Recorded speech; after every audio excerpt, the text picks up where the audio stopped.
So I almost lost my life in a house fire last week. It is something that I never thought would happen to me.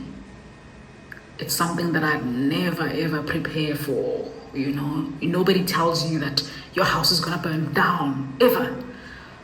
So I remember I was working from home and I was busy working on a report that I needed to submit urgently before midday. So I was very busy. Suddenly, I can, smell something funny. It's almost like smoke, but I felt like it's something that came from afar. So I thought, let me just close my window, So I thought that maybe somebody's burning stuff far away, because it happens a lot, where it's almost like it's air pollution. So you just close your window quickly. In like 15 seconds of closing my window, my entire unit was now grayish with smoke. And then I heard a loud bang. And I thought somebody was trying to break in the house. Nothing in me is comprehending fire or anything like that. Next thing, I open my door. Next thing, the whole passage is gray. And when I look at the unit on the west, the door is in flames. And I start screaming. And I remember I ran to the kitchen, because our only exit that I had a key for was in the kitchen. So I ran to the kitchen, I opened the butler. And when I came outside, I started seeing the roof on the west side of the wing where initially the fire came from. The roof was in flames. Everything was gray and smoke. And I panicked, I ran out. So when I got to the main gate and I was screaming, help, help, help, there were already people on the road calling the ambulance, the fire rescue, and calling the police. And they're like, is there anyone else inside? And I said to them, usually there is. Because, I know there's a lady who's not employed, so she's usually home. Her partner is the one who goes to work. So usually there's always somebody in the house. And I'm like panicking. I'm like, there's somebody. So the guys quickly ran to say, let's go check who's in the house. They didn't even get to the door. The whole house started bursting in flames. And they quickly ran out of the main gate and into the main road. Guys, and now I call 112 emergency. It's taking long. I'm busy trying to find contacts of people who are firefighters. I'm sending everybody messages. And the next thing, I call the landlord. I'm telling him the house is on fire. And then he says, I'm coming now. And then everybody's like, I'm calling an ambulance and, fire rescue. And somebody's saying they're coming, they're on their way. Because people have, those community groups where, they can report something. So everybody was hands on. Next thing, we were standing next to the house. Next thing, we had to really migrate to up the road, because suddenly we couldn't breathe. The smoke was so much, the whole street was gray. We had to migrate all the way to the beginning of the road. Here we are calling, I'm panicking, I'm shaking. I think I lost my mind for a second, and I think I'm still recovering from the trauma. Next thing, my landlord comes through. And I'm like, is there something you can do? It's like, there's nothing I can do. The fire is already halfway. The roof has already fallen. Half the roof has fallen, And I think it took about 30 minutes or 35 minutes for the fire rescue to come through. And as they're coming through, the fire is still rapidly spreading around the house. And they are unpacking things one by one and going in one by one. I just don't, and I'm like, can't they just splash water over the roof? But I think they were trying to inspect what the problem is and where it's, more vigorous, so that they can actually, splash water from there. I think the whole process of, trying to tame down the fire or extinguish took about 3 hours, if I'm not mistaken. And we're just standing on the road and looking at our house burn. And I remember just hoping that there's just something I could recover, because the only thing that I had on my hand was my phone. Because initially, when I even came out of the passage, I had my phone in my hand. I remember the only thing I went back to get was the key from the door, and I ran out. So I was wearing pajamas, and the firefighters were doing their thing, and we could recover nothing. I remember halfway, I think it was before the firefighters, way before the firefighters came, when the community members and I were at the gate, somebody said, "Whose car is that?" And I said, "That's my car." They were like, "Where's the key?" And I'm like, "It's inside." And we could not go inside to recover the key. So they were like, "No, we have to save your car." So they smashed my driver's seat window, and then they opened the car, and then they put the handbrake down, and about 11, 12, 13 guys, a group of guys, were pushing the car while the house was bursting in flames. And they would push and then run back, push and run back. And then there was another car that was just stagnant, parked on the west wing, a white car. They had to go and smash that window as well, push it. By the time they got to the gate, the flames were too much, and they had to leave it at the gate, and hoping actually that it doesn't burn. And luckily it didn't burn. So I called my insurance, and luckily they were very swift in responding. And I told them what had happened, and they said they're gonna send a towing truck. And they asked me, do I have a safe place where I can keep my car parked while they sort out the claims and do further investigation? And I was like, I can only take it to work and then they towed it away. Here we are, standing outside. Now it's getting dark. It's around 6 o'clock. All of us living in the house, we're just standing. We don't know what to do. People are coming back from work. Everybody's coming back to, there's no house to get into. You went to work and now there's no house to get into. It was very scary. And I think for me, being the first person to experience all that and almost dying in that house, and being the person who came out to scream for help, and being the person who watched everything unfold, I think by the end of the day, I started losing my mind a little bit. I was just not making sense when I was speaking. My mind was all over the place. I think I was just panicked and I was stressed. And our landlord, luckily, was generous enough to say, I'm going to take you guys all, and you guys are going to be put in a hotel, because I think it was 5 days before month end, and most of us had not paid rent. Most of us were waiting for pay. So he said, I'm going to put you in this hotel until month end, but we need to quickly start looking for places, because I can only afford to put you guys in a hotel until month end while I work out my own insurance stuff. So we understood when he said that. So mind you, I don't even have a thing to wear. I remember the following day, I asked a friend to take me shopping so that I can buy, underwear, toothbrush, clothes. And my landlady, the landlord's wife, actually borrowed me a gown, because literally I had been wearing pajamas. So the whole day of shopping, I was wearing a gown in public, and people were looking at me funny. So I had to navigate that. And just waking up, I remember I cried so much 3 days later when I woke up, and my mind was looking for slippers, because usually when I get out of bed I wear my slippers, and then suddenly I realized that they were burnt.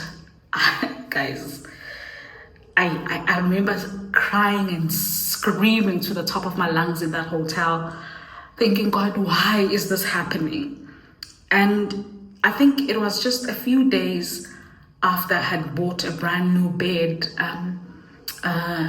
It was a few days before the fire that I had bought a brand new bed, because the bed before that was a small bed, and it was starting to hurt my back. So I was waking up tired, and then somebody said, no, it's probably the bed you sleep in. It's very important to invest in a proper quality bed. So I had bought a bed, and a few months before that I had bought a fridge because I had moved to a new city because of a job. So I moved into this city in December. So practically everything I had was practically new, you know, from the bed to the fridge. I also had gadgets. My gadgets were not brand new. My work computer was burnt, and my personal computer was burnt. My Wi-Fi routers were burnt. Some of my sister's stuff that she had kept in my place were burnt. To think I didn't have an ID, and I still don't. When you apply for credit to do stuff, they tell you, go get an ID. We tell them you don't have an ID, they tell you, go and get a temporary ID. So it's those things. Luckily, I had my driver's license in my car, so I could go and retrieve my driver's license to get some of the things done. But most of the stuff, especially pertaining to credit, they needed an ID. My matric certificate, my degree, gone in flames. Everything, guys, everything. My clothes that I spent years buying, gone. Hair care, my wigs, everything gone. And I think what hurts the most is that these things come in one by one. Oh, I don't have a wig. Oh my God, those boots. Oh, and a lot of people were saying to me that be thankful for life. And I'm like, absolutely. I'm very, very thankful for life. In fact, I cried so much and I prayed to God and I said, God, I'm so glad that I wasn't in a shower or sleeping or something, because probably when I was, if I were bathing, I would have ignored the smoke, because I usually close my shower door when I shower. So I would think it's steam. It would not resonate immediately that the house is burning. You know, as much as it took a bit of a minute, even though I wasn't in the showers, in my bed typing, it took a minute for me to think fire, because it's not what you prepare for. You don't think fire. It takes time, and then suddenly you're in shock. You don't know what you're doing. I remember I also posted this on my Facebook. So a few days later, and people were so supportive. And guys, the love and support that I've received from my Facebook family, you guys, you've shown me humanity. I remember somebody just sent, who started a donation. He said, I only have $30, Zandi. Send me your Capitec number. And I sent them. The other one said, I only have $50. Here's an e-wallet. The other one said, oh, I have 500. What can you do with it? And I'm like, I'm going to buy a blanket. I'm going to buy a 2-plate stove, guys. You know, I remember I bought a cereal, and I also bought a bowl, and I went home, and when it was time to eat, I remembered I'd only have a spoon. Guys.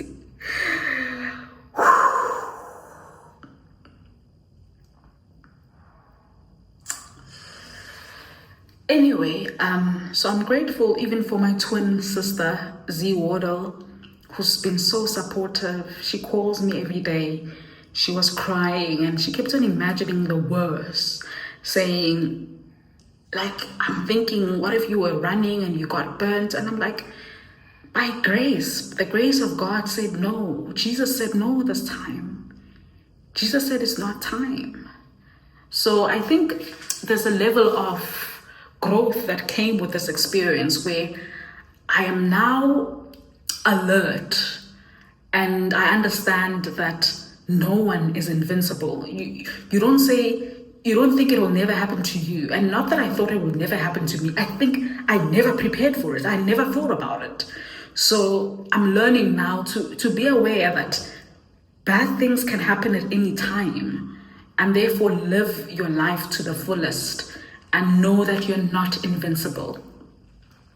And know that if it ever happens, find a way to deal with it, because you've mentally prepared that anything can transpire at any time. I think this mentally woke me to understand that anything can happen at any time.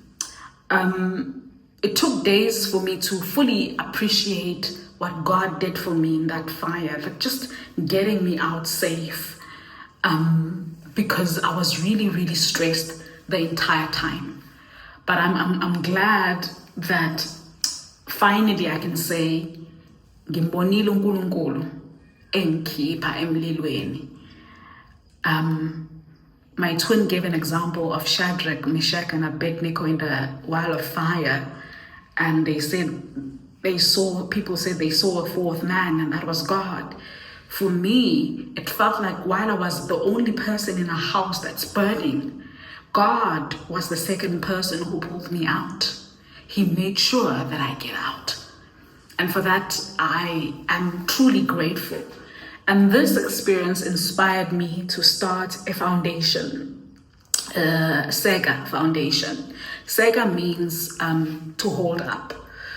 So it comes from the Zulu ukusega, siyabasega, meaning we are holding you up. So this foundation is dedicated to disaster moments, especially because now I've moved to Durban, and Durban, we've seen so many floods, we've seen many houses washed away, we've seen many victims of disaster, vehicles washed away, and so forth. And this experience got me realizing that, I always see these disasters on social media, and I will react with a broken heart, and I'll put a comment, and I could have done way more, but I didn't understand the gravity of it, that you lose everything, that you are left with zero. No one can help you in this economy. So this foundation is dedicated to victims of disasters, fire, or extreme poverty moments, or extreme poverty situations caused by something. And this foundation, I will single-handedly make sure that I follow up on stories and I help people in need. Because trust you me, I think it came up to 1,005, the donations that I got from Facebook. And I was able to buy a kettle, a duvet, a 2-plate stove, a blanket. I was also able to buy a pot, and I used some of it to Uber around while I was scouting for a new place. I'm in a new apartment right now. Luckily, I still had some savings in my account, so I paid for the deposit and I paid for rent, because they were not hearing my story that my house burned. They said, "Oh, we're so sorry," but they still expected a full deposit. So I had to make sure that as a woman, I'm sheltered more than anything. So with, the random acts of kindness that I received from my Facebook people, it inspired me to now give back. If you know my twin and I, we've given back before. We've given back through a gospel festival where we gave away 20,000 Rand, and we partnered with Sunbake to give back to our community, where young people were singing in choirs, and the first would get 10,000, number one, and number two would get 6,000, number three would get 4,000, and they would do something amongst the groups. If it means, buying a uniform to go and compete further, buying food, whatever it is they decide to do with the money, it is all a collective, and it's a collective decision. So, but I just feel like now God is calling me to do something bigger than me, where I actually, work very closely with, departments to actually spot victims of disaster and see how I can stretch my hand. If you're looking for collaborating opportunities, please DM me on my Instagram. I'm very swift on my Instagram @ZandiWardle, or even on my Facebook @ZandiWardle. So yeah, that's just how it happened. I still don't have a car yet. They're still gonna fix it. So that's another thing, I still don't have a lot of stuff, but I have shelter now, and a kettle, a stove, and I can just gradually get back on my feet. It's not easy, especially mentally right now, because I still have those moments when I just cry out of the blue because I just think of how severe that moment was and just how it happened. I still find myself, maybe when I'm sleeping, tears come out, and when I wake up or I'm in an Uber going somewhere, tears come out, and I think it's just grieving at this point. And I hope that one day I'll just come back on my YouTube channel with a smile and just say, guys, I've recovered. But for now, it's just accepting that it is what it is, and I just have to soldier on. But out of this whole experience, I'm realizing that something bigger than me started to happen. I think my life has been focused on me and doing what I can for my family and the people close to me. I'm a giver like that. When you're close to me and you're my family, I go all out for you. But I have not dedicated time to show random acts of kindness to people outside me in a long time. So I think God just wanted to redirect me to that path. It's within my calling. So yeah, pray for me when you can. And yeah, thank you for your love, your support, your donations, everything, guys. Thank you. Bless you.